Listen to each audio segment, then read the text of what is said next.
Madame, Monsieur, bonsoir. Merci de nous prêter attention à la une de l'actualité. Le président de la République, Abdelaziz Bouteflika, a eu ce lundi un entretien téléphonique avec son homologue français Emmanuel Macron. C'est ce qu'indique ce soir un communiqué de la présidence de la République. Le président de la République, Abdelaziz Bouteflika, a décidé d'octroyer un quota de 2000 carnets de Hajj au profit de citoyens et citoyennes âgés de plus de 70 ans ayant participé plus de 10 fois au tirage au sort du Hajj sans succès.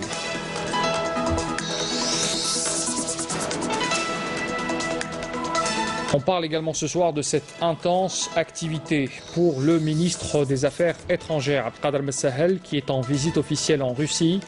Abdelkader Messahel a eu plusieurs entretiens à Moscou, notamment avec son homologue Sergueï Lavrov, mais aussi avec le secrétaire du Conseil national de sécurité Nikolai Patrouchev. L'utilisation du bracelet électronique dans le secteur de la justice est désormais effective. Elle est entrée en application depuis quelques jours. La surveillance électronique à distance de certaines catégories de prévenus et de condamnés est en place. On en parle également avec notre invité ce soir, Abdelhakim Akka. Il est directeur général de la modernisation au niveau du ministère de la Justice. On y reviendra bien sûr tout à l'heure avec plus de détails.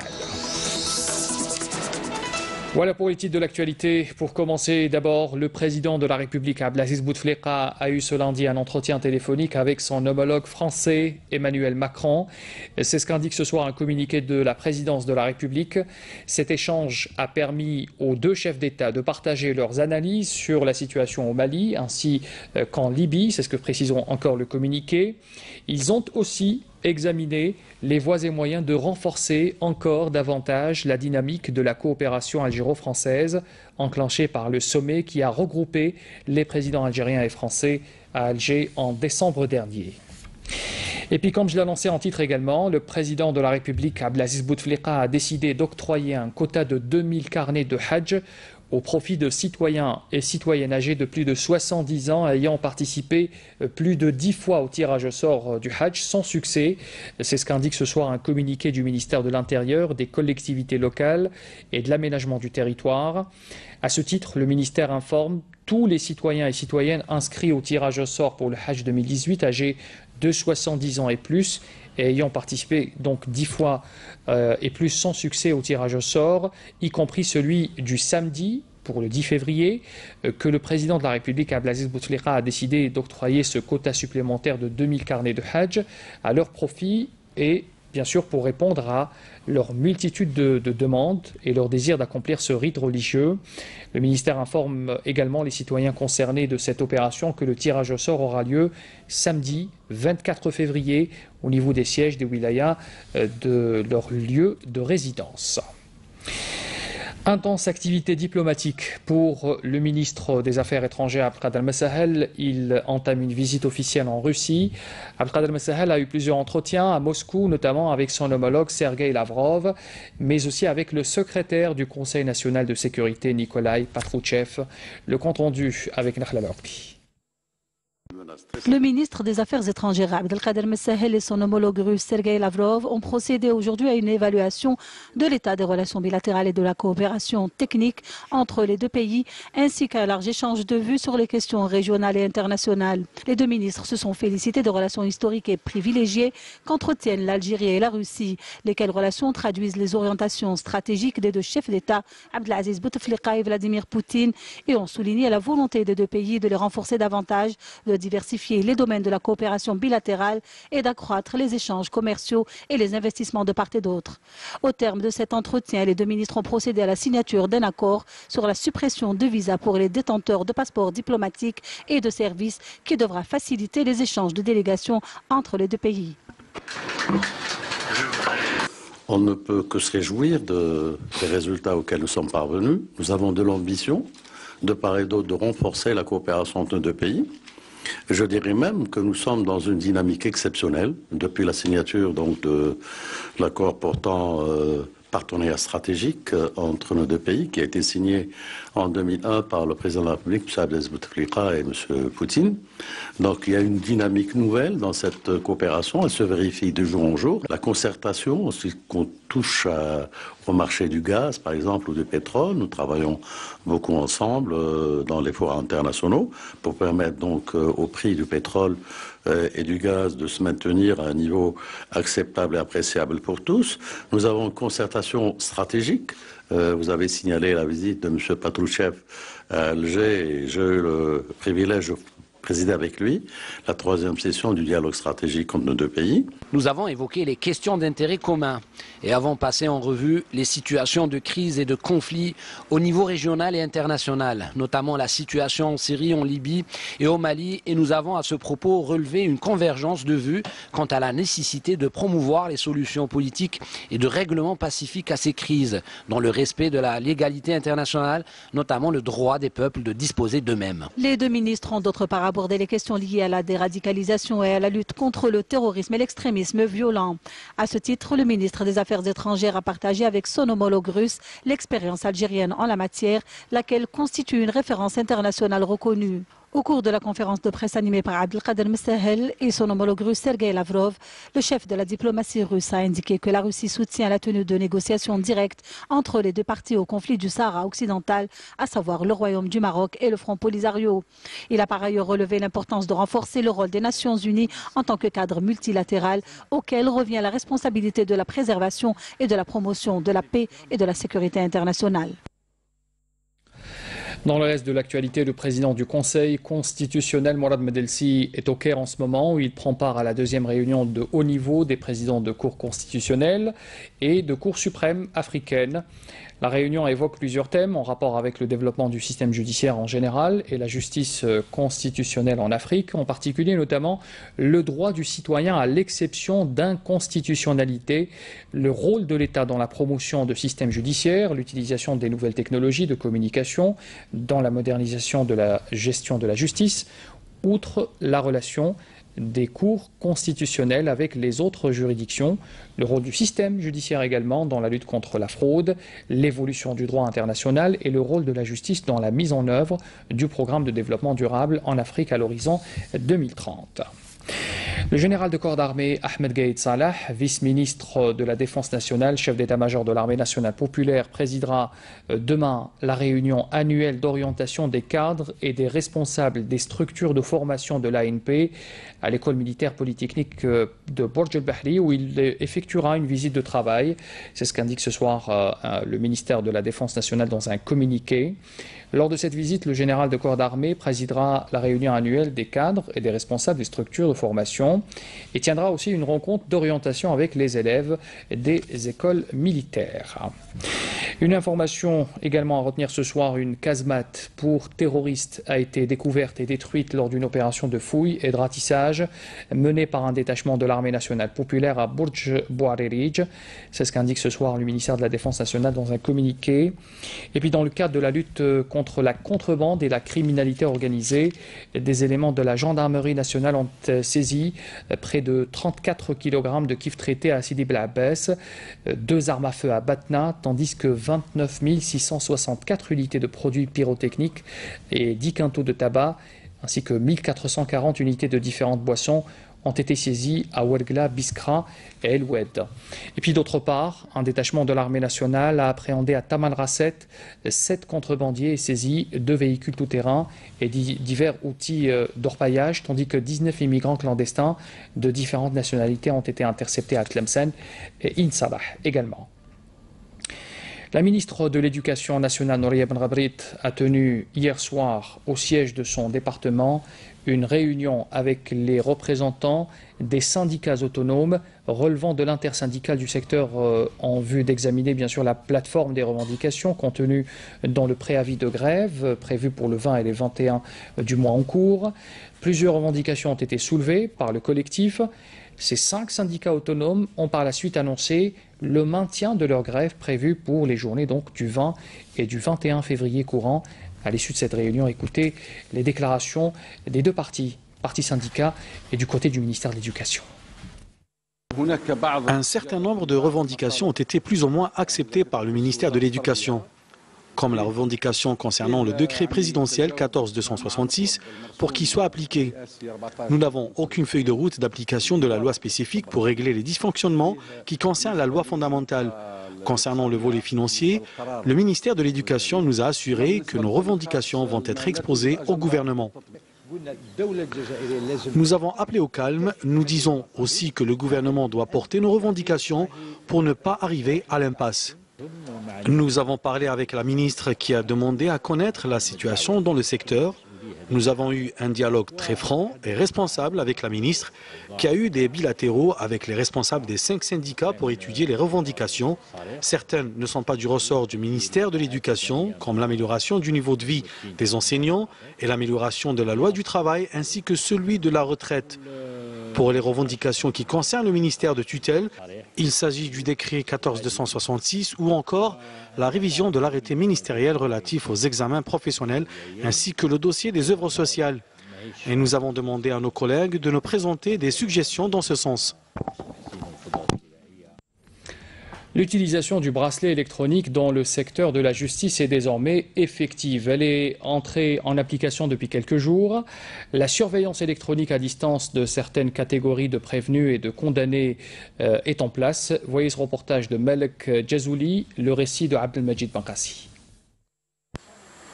Parmi les réformes introduites ces dernières années dans le secteur de la justice, le bracelet électronique figure parmi les plus grandes avancées.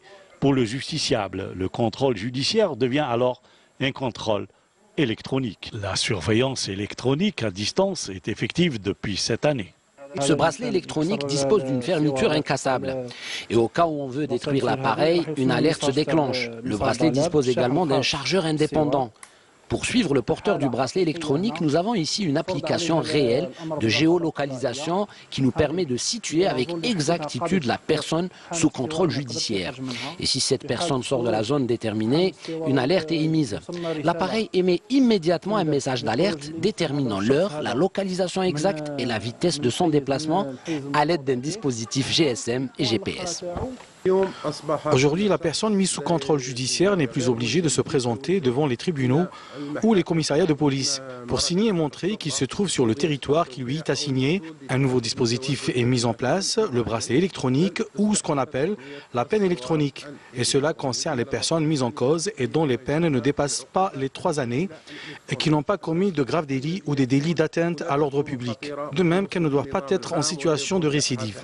Un dispositif moderne qui permet un traitement également moderne des détenus et surtout de limiter les charges publiques et alléger les structures d'accueil des populations carcérales. C'est l'autre objectif recherché. Si on juge que le prévenu ou le détenu ne représente pas de danger, on utilise le bracelet pour 2 raisons. L'une est relative à l'état psychologique du détenu qui n'a pas de prix. L'autre est d'ordre économique puisque l'utilisation du bracelet diminue les charges de l'État. Ce dispositif du bracelet électronique permet à l'Algérie de rejoindre les pays les plus avancés en la matière. Voilà donc pour ce tour d'horizon à propos de ce bracelet électronique. Pour en parler en détail, nous avons Abdelhakim Akka, vous êtes directeur général de la modernisation au niveau du ministère de la Justice. Vous êtes l'invité de ce 19h. Merci d'avoir accepté notre invitation. Merci. Alors Monsieur Akka, d'abord ce bracelet électronique, on sait qu'il fait partie de ces réformes de modernisation qui ont été adoptées par le ministère de la Justice. C'est une première dans le monde arabe, il faut souligner aussi. Peut-être sur le continent africain, nous sommes le 2e pays à l'avoir adopté également, aux côtés de l'Afrique du Sud. Alors, d'abord, expliquez-nous un peu le fonctionnement de ce système, comment fonctionne ce système de bracelet et dans quel cadre juridique peut-on l'utiliser, Monsieur Akka? Tout à fait. Je tiens à vous remercier pour votre invitation. C'est nous qui vous remercions. Tout d'abord, la mise en œuvre de la réforme de la justice initiée par son excellence Monsieur le Président de la République, M. Abdelaziz Bouteflika, sous le contrôle de Monsieur le ministre de la Justice, garde des Sceaux. Donc, c'est une réforme qui prend en charge tout l'aspect juridique et technique et judiciaire sur cette infrastructure. Cette réforme qui nous a permis, avec la mise en place et le lancement du bracelet électronique donc pour les peines alternatives, ces peines, suivant la loi du 30 janvier 2018, la loi 1801, et qui complète la loi directement 05-06 de 6 février 2015, oui, et qui donne le code sur l'organisation pénitentiaire et la réinsertion sociale des détenus. Donc cette loi va permettre aux concernés de porter le bracelet électronique suivant des conditions bien précises. Ces conditions, premièrement, le jugement doit être définitif. Deuxièmement, il faut que le condamné doit avoir un domicile fixe, donc une résidence fixe. Troisièmement, il faut avoir un contrôle médical, c'est-à-dire sur le fonctionnement du bracelet, sur l'état de santé. S'il ne représente pas un danger pour la santé. Exactement, un danger sur le détenu. Et quatrièmement, il faut qu'il acquitte de ses amendes de condamnation. D'accord. Monsieur Aka, juste une question par rapport, pour expliquer un peu à nos téléspectateurs sur le fonctionnement de ce système. Alors, c'est un système assez sophistiqué.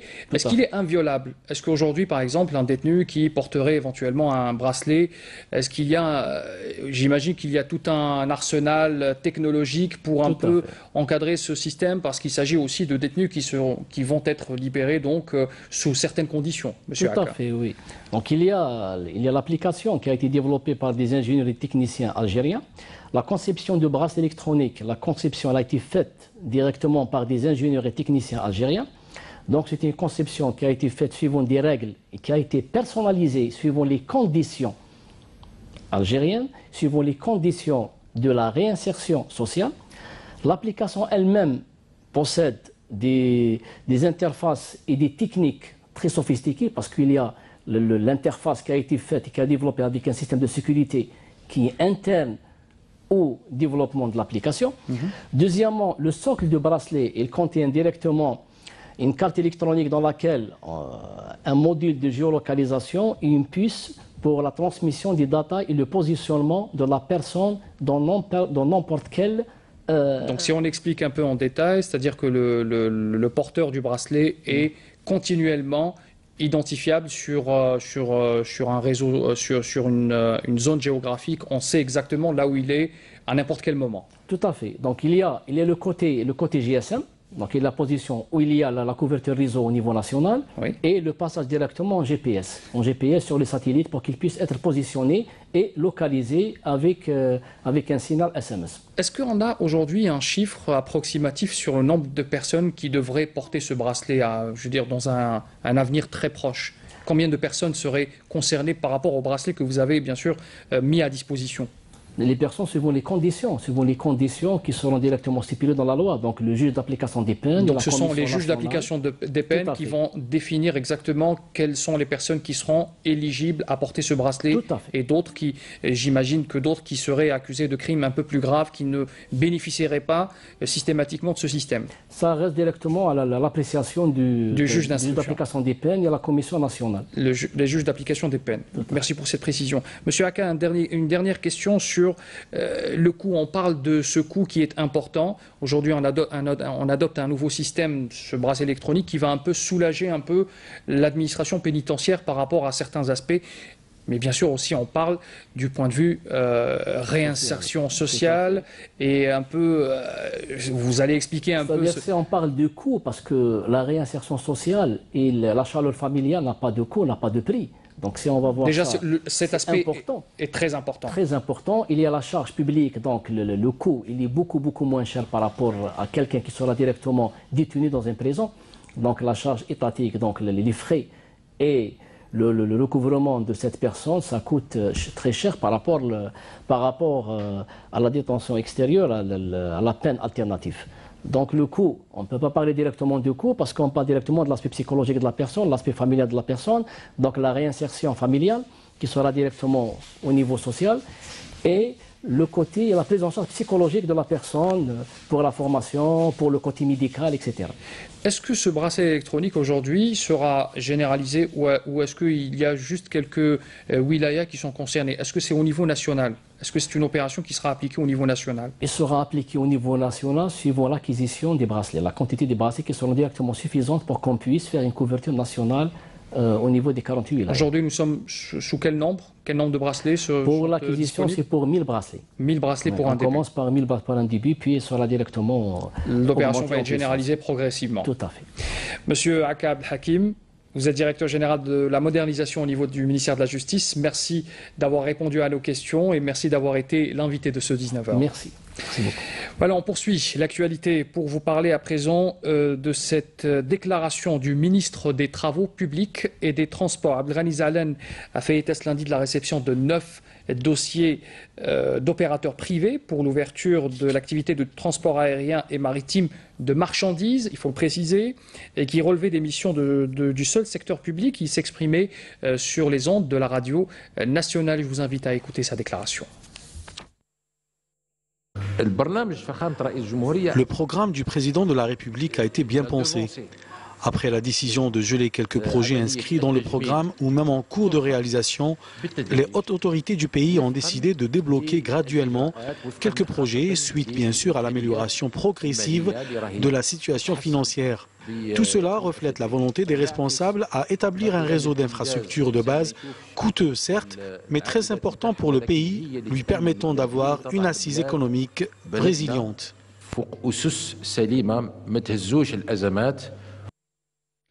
On parle également ce soir du secteur des transports. Le ministre avait évoqué également lors de ce passage à la radio que son secteur a été doté pour une enveloppe budgétaire de 370 milliards de dollars pour relancer certains projets qui étaient en suspens et lancer d'autres projets.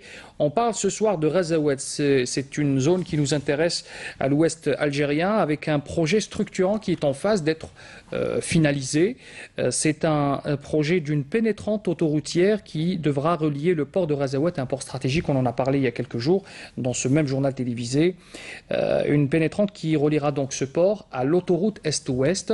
C'est un projet économique important pour cette région. Saïda Mayouf s'est déplacé sur place pour constater l'avancement des travaux. Reportage. Dans les locaux de l'Agence nationale des autoroutes, ANA, c'est le projet structurant que celui de relier le port de Razawet à l'autoroute Est-Ouest sur un linéaire total de 50 km qui est au cœur des préoccupations.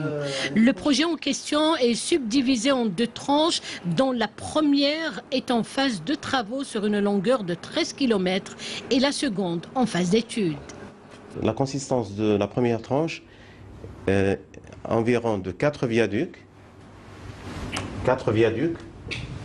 dont le plus long se trouve à l'entrée de la ville de Razawet sur un linéaire de 1 km 140, un volume de terrassement de 5 millions de mètres cubes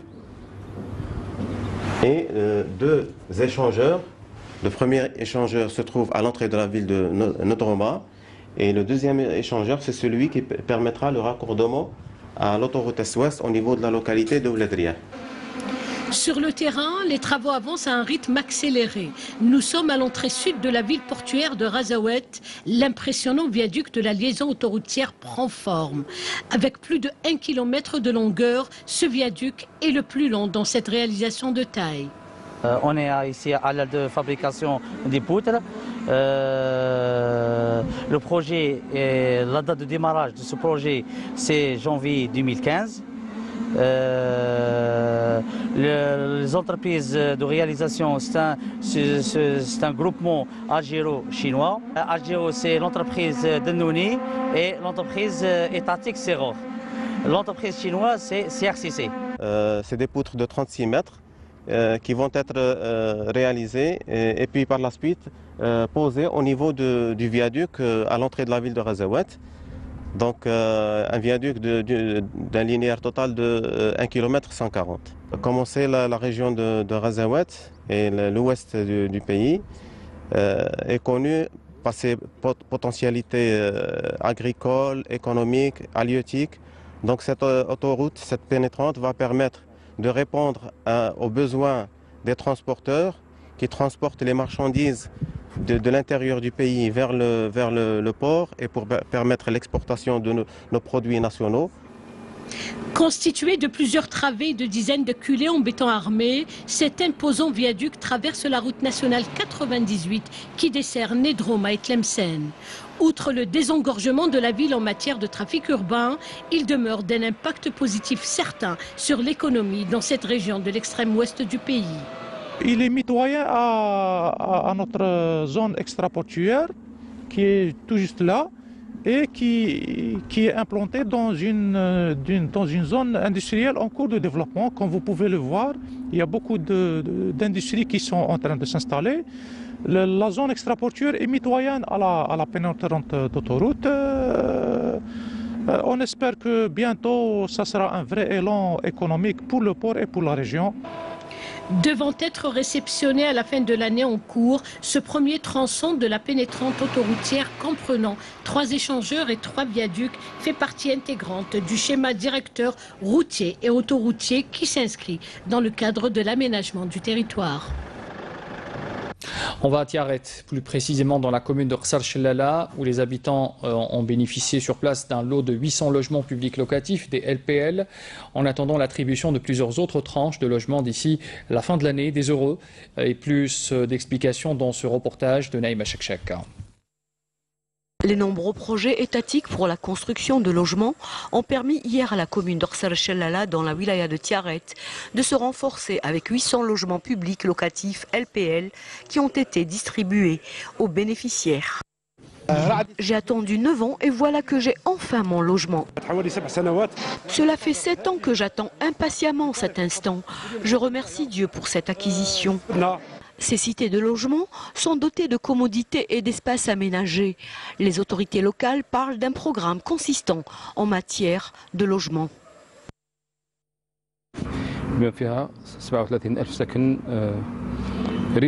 Notre programme vise 37 000 logements ruraux, dont une partie est déjà livrée. L'autre partie sera livrée en 2 tranches. En second lieu, nous avons 18 000 logements publics locatifs. Jusqu'à présent, nous en avons distribué 6 000. D'ici 2 mois, nous en distribuerons 6 000 autres. Et à la fin de l'année, encore 6 000 logements seront affectés. Début mars prochain, il sera également procédé à la distribution de plus de 1500 logements dans les régions de Sougar et de Medrissa.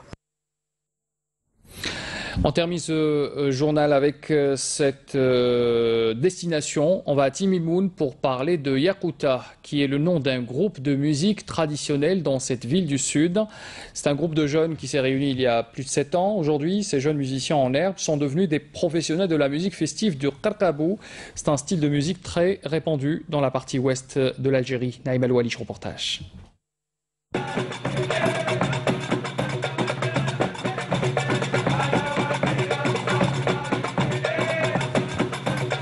Ils ont entre 19 et 25 ans et sont en train de s'imposer doucement mais sûrement dans le très authentique chant lyrique de Timimoun.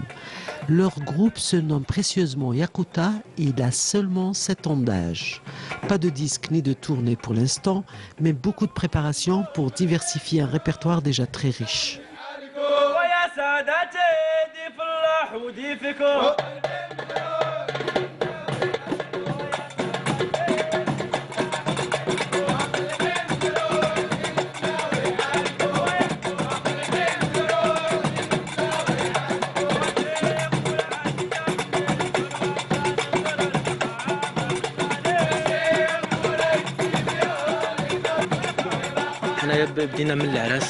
On a commencé par les fêtes de mariage et autres. On réinvestit notre argent pour inviter des chouyours, pour apprendre à acheter nos costumes, du matériel, aider des gens, puisque nous sommes en même temps une association de bienfaisance.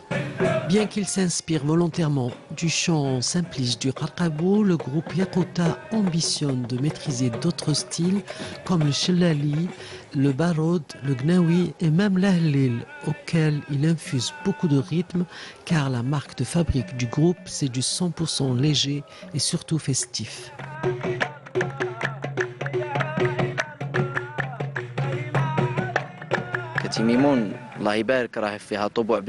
À Timimoun, on trouve pas mal de styles comme Al-Hadra, Al-Lil, L'Abid, qui nous inspirent beaucoup. On ambitionne l'universalité. J'espère que nous allons évoluer et faire honneur à la fois à Timimoun et au pays.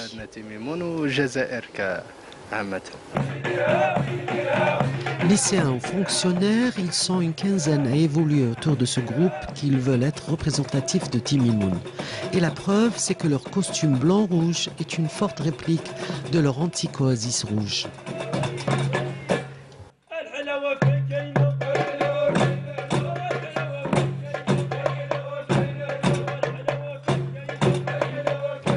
Très sollicité lors des différentes célébrations, le groupe Yakuta espère davantage et pourquoi pas s'imposer au-delà des frontières.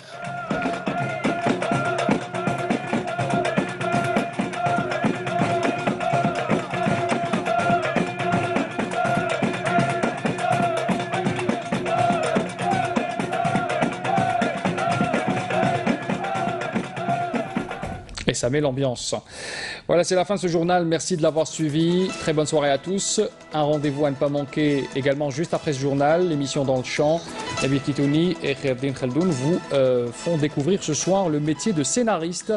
Une émission que vous pourrez suivre donc juste après la météo. Très bonne soirée à tous. Demain pour midi, Fali Alassari, je vous donne rendez-vous à 19h. Au revoir.